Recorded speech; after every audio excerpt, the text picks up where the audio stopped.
This video will contain manga spoilers, so if you don't want to get spoiled, then get lost. Now I'm here to talk about a character who's gotten a lot more attention this arc, whose true intentions and motives have been shrouded in mystery throughout One Piece, and at the moment seems to be getting a very interesting development in his character arc.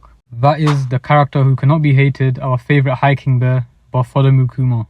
And what I'm going to be focusing on today is Kuma's possible motives in line with his recent actions in the latest chapters, which includes what may be the possible reason for him suddenly leaving the Revolutionary Army, teleporting himself to the Red Line which he is currently climbing en route to Mariejois. Now the big question mark is why he would go back to Mariejois after being saved by Sabo and Co, and what exactly is he planning to do once he gets there. To understand the reason why he's doing what he's doing right now, we have to read in between the lines here. I don't think it's a coincidence how Kuma started acting strange in the same chapter that we get Vegapunk revealing the story of the ancient giant robot which climbed the Red Line 200 years ago. I think it's possible that Oda is trying to parallel these two events in some way, shape or form. Listen, Vegapunk explains that the ancient robot's objectives were unknown. Nobody knew what it was trying to do by climbing the Red Line. And this is very similar to Kuma's current situation. He's climbing the Red Line at the moment with a currently unknown objective. Now, it's important to note that because of Kuma's current emotionless state, he essentially has no feelings and he's not able to think for himself. Therefore, whatever he's doing right now, I don't think he's doing it consciously. Kuma is currently climbing the Red Line for the same reason that the ancient giant robot did. And I think that was so they could get their hands on the treasure of Mariejois. Now, there's been consistent references of energy and the power of energy throughout the Egghead Island arc.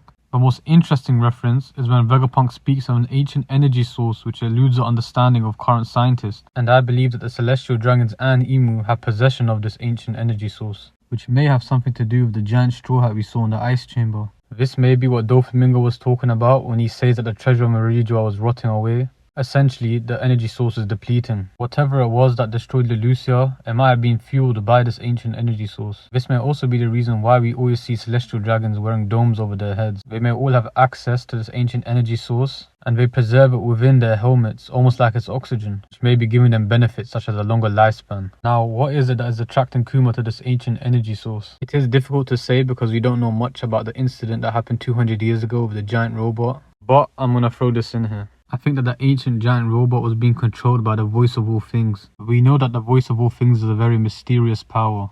It allows one not just to communicate with people and animals, but also objects. Since the giant robot was built around 900 years ago, it has a connection to the ancient kingdom, therefore making it likely for it to be able to respond to this power. And I believe that the way that Kuma is able to respond to the voice of all things is due to his lineage. We know that Kuma is from a special race. Now maybe this race is also connected to the ancient kingdom, like the Kazuki clan. Honestly, for me, I feel like this could be the case because nobody could comprehend what it was the giant robot was being powered by. And because of how rare the voice of all things is, it makes sense for them not being able to understand it. So to conclude, I think that Kuma is being pulled in by this ancient energy source, which may also be using the voice of all things to call out to him. The reason why someone like Luffy may not be able to hear this call is because he's a human. If the treasure of Mariejois, which I think is this ancient energy source, is using the voice of all things to call out, maybe it can only be heard by other objects. And now that Kuma is a robot, you could say he classifies as an object. Now of course I think that Emu, the Gorosei and the Celestial Dragons will make sure that Kuma comes nowhere near the energy source. It will be very difficult for Kuma to be able to get access to it, and it's also difficult to say what exactly Kuma wants to do with it. But for that part, I guess we just gotta wait and see. Anyways, this is the end of this video. Let me know what you guys think is happening with Kuma at the moment. And with that, I'll see you guys next time.